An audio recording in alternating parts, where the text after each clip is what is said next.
সূরা ইব্রাহিম।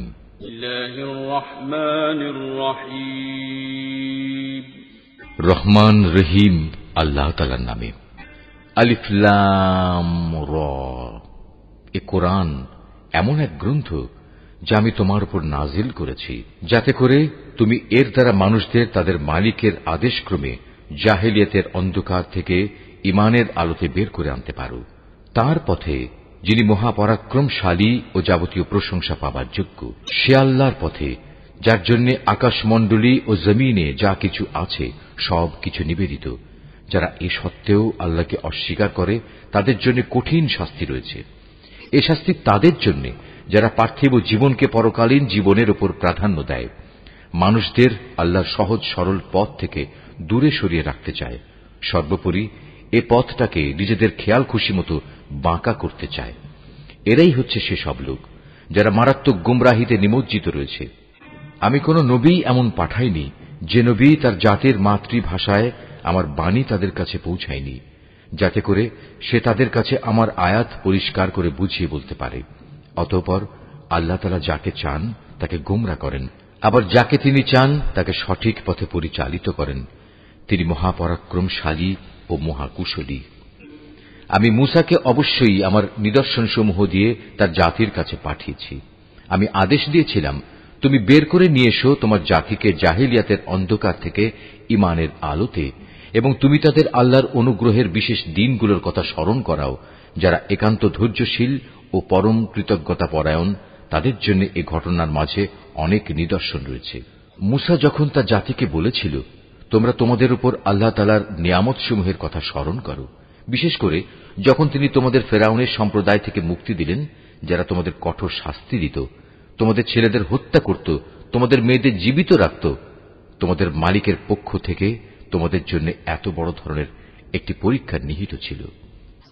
স্মরণ করো যখন তোমাদের মালিক ঘোষণা দিলেন, যদি তোমরা আমার অনুগ্রহের শুকর আদায় করো তাহলে আমি অবশ্যই তোমাদের জন্য এই অনুগ্রহ আরো বাড়িয়ে দেব, আর যদি তোমরা একে অস্বীকার করো তাহলে জেনে রেখো আমার আযাব বড়ই কঠিন। মূসা তার জাতিকে আরো বলেছিল, তোমরা এবং পৃথিবীর অন্য সব মানুষ একত্রেও যদি আল্লাহর নিয়ামত অস্বীকার করো তাতে আল্লাহর কিছুই ক্ষতি হবে না, কেননা আল্লাহ তাআলা হচ্ছেন যাবতীয় অভাব অভিযোগ থেকে মুক্ত, প্রশংসার দাবিদার। তোমাদের কাছে কি তোমাদের আগেকার লোকদের সংবাদ এসে পৌঁছয়নি? নূহের, আদ, সামুদ সম্প্রদায়ের ও তাদের পরবর্তী জাতিসমূহের, যাদের বিবরণ আল্লাহ তাআলা ছাড়া আর কেউই জানে না। সবার কাছেই তাদের নবীরা আমার আয়াতসমূহ নিয়ে এসেছিল। অতঃপর তারা তাদের নিজেদের হাত তাদের মুখে রেখে কথা বলতে তাদের বাধা দিত এবং বলত, যা কিছু পয়গাম নিয়ে তুমি আমাদের কাছে প্রেরিত হয়েছ তা আমরা স্পষ্টত অস্বীকার করি। তাছাড়া যে দিনের দিকে তুমি আমাদের ডাকছ সে বিষয়েও আমরা সন্দেহে নিমজ্জিত আছি। তাদের রসুলরা তাদের বলল, তোমাদের কি আল্লাহ তাআলা সম্পর্কে কোনো সন্দেহ রয়েছে, যিনি আসমানসমূহ ও জমিনের সৃষ্টিকর্তা? তিনি তোমাদের তার নিজের দিকে ডাকছেন যেন তিনি তোমাদের গুনাহসমূহ মাফ করে দিতে পারেন এবং একটি নির্দিষ্ট সময় পর্যন্ত তোমাদের অবকাশ দিয়ে সংশোধনের সুযোগ দিতে পারেন। এ কথার পর তারা বলল, তোমরা তো হচ্ছ আমাদের মতোই কতিপয় মানুষ।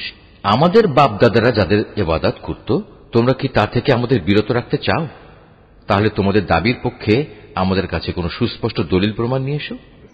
নবীরা তাদের বলল, এটা ঠিক, আমরা তোমাদের মতো কতিপয় মানুষ ছাড়ার অন্য কিছু নই, কিন্তু আল্লাহ তাআলা তাঁর বান্দাদের মধ্যে থেকে যাকে চান নবুয়তের দায়িত্ব দিয়ে তার উপর তিনি অনুগ্রহ করেন, আর আল্লাহ তাআলার অনুমতি ব্যতিরেকে দলিল উপস্থাপনের কোনো ক্ষমতাই আমাদের নেই।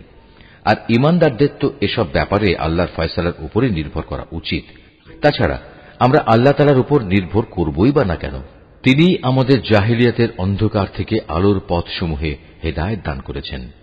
এই আলোর পথে তোমরা আমাদের যে কষ্ট দিচ্ছ তাতে অবশ্যই আমরা ধৈর্য ধারণ করব।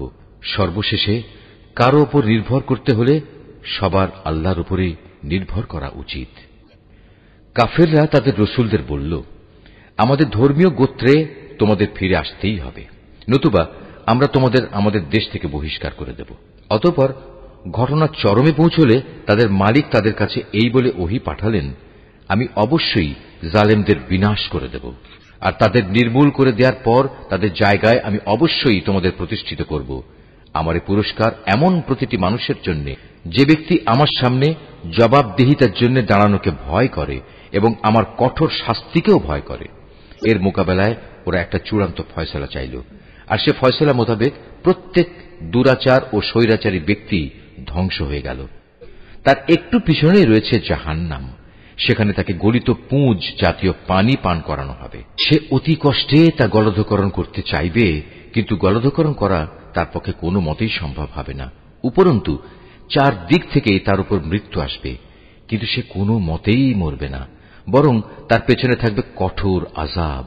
যারা তাদের মালিককে অস্বীকার করে তাদের ভালো কাজের প্রতিফল পাওয়ার উদাহরণ হচ্ছে ছাই ভস্মের একটি স্তূপের মতো। ঝড়ের দিন প্রচন্ড বাতাস এসে যা উড়িয়ে নিয়ে যায়, এভাবে ভালো কাজের দ্বারা যা কিছু এরা অর্জন করেছে তার দ্বারা তারা কিছুই করতে সক্ষম হবে না। আর এটাই হচ্ছে এক মারাত্মক গুমরাহি। হে মানুষ, তুমি কি দেখতে পাও না আল্লাহ তাআলা আসমান সমূহ ও জমিনকে যথাবিধি সৃষ্টি করেছেন? তোমরা যদি এর উপর না চলো তাহলে তিনি ইচ্ছা করলে এই জমিন থেকে তোমাদের অস্তিত্ব বিলুপ্ত করে নতুন কোন সৃষ্টি তোমাদের জায়গায় আনয়ন করতে পারেন। আর এটা বিপুল ক্ষমতাবান আল্লাহর কাছে মোটেই কঠিন কিছু নয়। মহাবিচারের দিন তারা সবাই আল্লাহর সামনে উপস্থিত হবে।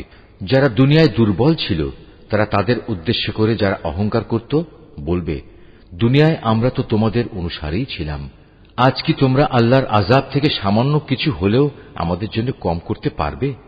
তারা বলবে, আল্লাহ তাআলা যদি আমাদের আজ নাজাতের কোন পথ দেখিয়ে দিতেন তাহলে আমরা তোমাদেরও তা দেখিয়ে দিতাম। মূলত আজ আমরা ধৈর্য ধরি কিংবা ধৈর্যহারা হই, উভয়টাই আমাদের জন্য সমান কথা। আল্লাহর আযাব থেকে আজ আমাদের কোনোই নিষ্কৃতি নেই।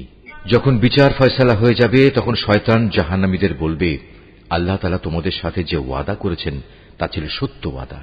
আমিও তোমাদের সাথে একটি ওয়াদা করেছিলাম, কিন্তু আমি তোমাদের সাথে ওয়াদার বরখেলাপ করেছি।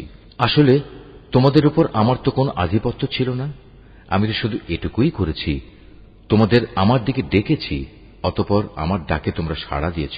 তাই আজ আমার প্রতি তোমরা কোন রকম দোষারোপ করো না, বরং তোমরা তোমাদের নিজেদের উপরই দোষারোপ করো।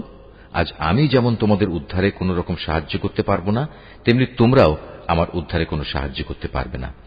তোমরা যে আগে আমাকে আল্লাহর শরীক বানিয়েছ আমি তাও আজ অস্বীকার করছি। এমন সময় আল্লাহর ঘোষণা আসবে, অবশ্যই জালেমদের জন্য রয়েছে কঠিন আযাব।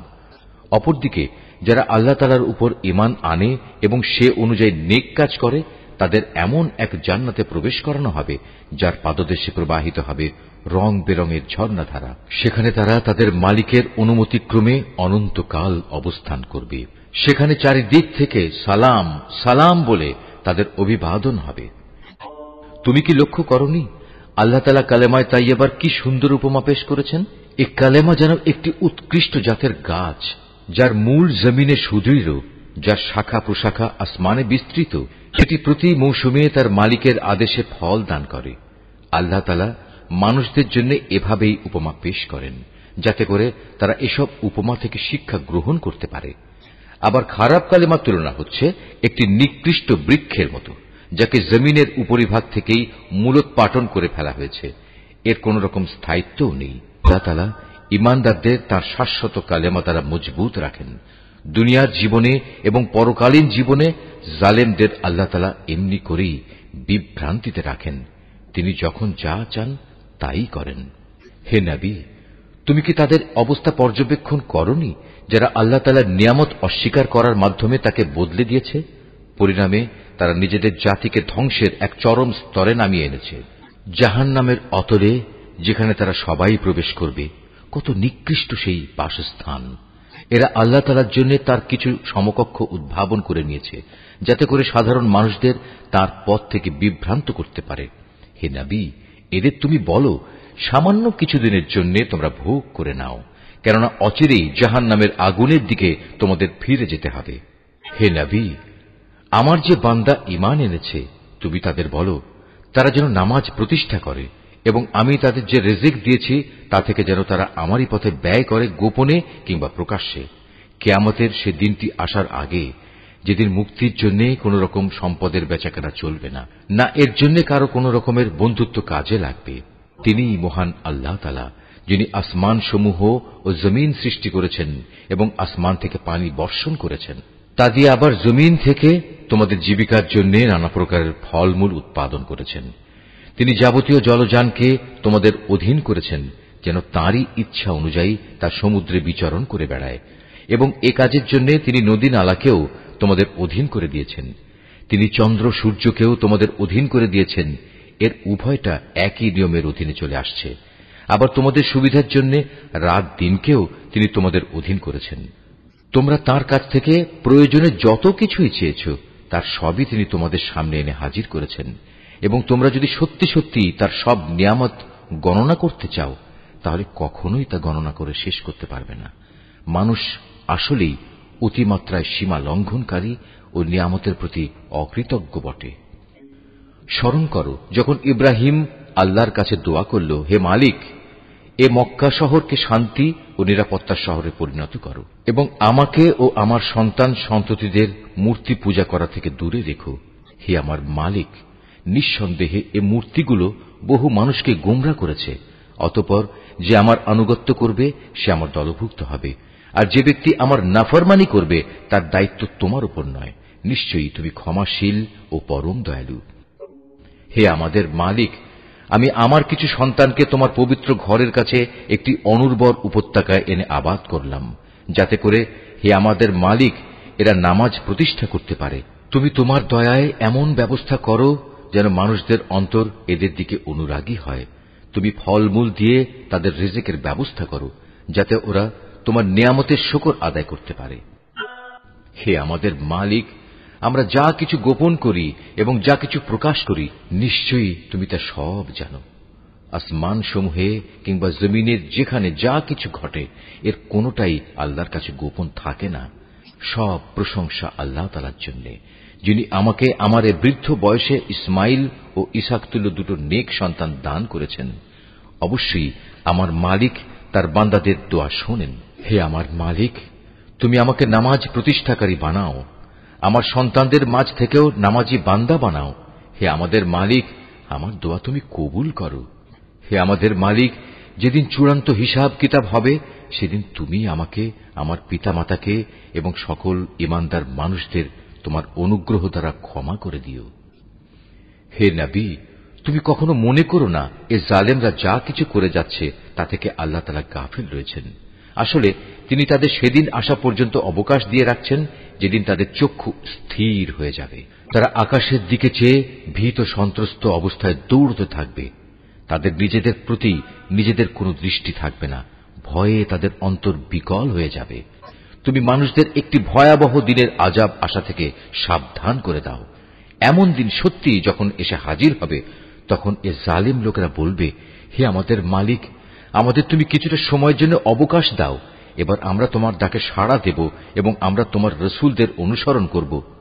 জবাবে বলা হবে, তোমরা কি সেসব লোক যারা ইতিপূর্বে শপথ করে নিজেদের মধ্যে বলাবলি করতে, তোমাদের এই জীবনের কোনোই ক্ষয় নেই, অথচ তোমরা তাদের পরিত্যক্ত বাসভূমিতেই বাস করতে, যারা তোমাদের আগে নিজেদের উপর নিজেরা জুলুম করেছিল।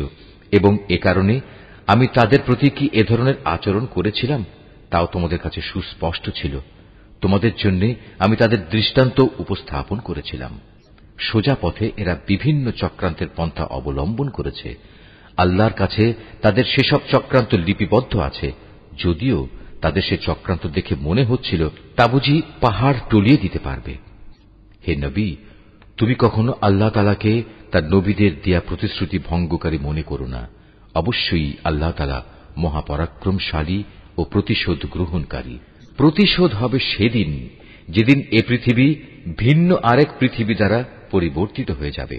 একইভাবে আসমানসমূহ ভিন্ন আসমানসমূহ দ্বারা বদলে যাবে এবং মানুষরা সব হিসাবের জন্য এক মহা ক্ষমতাধর মালিকের সামনে গিয়ে হাজির হবে। সেদিন তুমি অপরাধীদের সবাইকে শৃঙ্খলিত অবস্থায় দেখতে পাবে। ওদের পোশাক হবে আলকাত্রার মতো বিভৎস, তাদের মুখমণ্ডল আগুন আচ্ছাদিত করে রাখবে। এটা এ কারণে আল্লাহ তাআলা প্রতিটি অপরাধী ব্যক্তিকেই তার কর্মের প্রতিফল দেবেন। অবশ্যই আল্লাহ তাআলা হিসাব গ্রহণে অত্যন্ত তৎপর।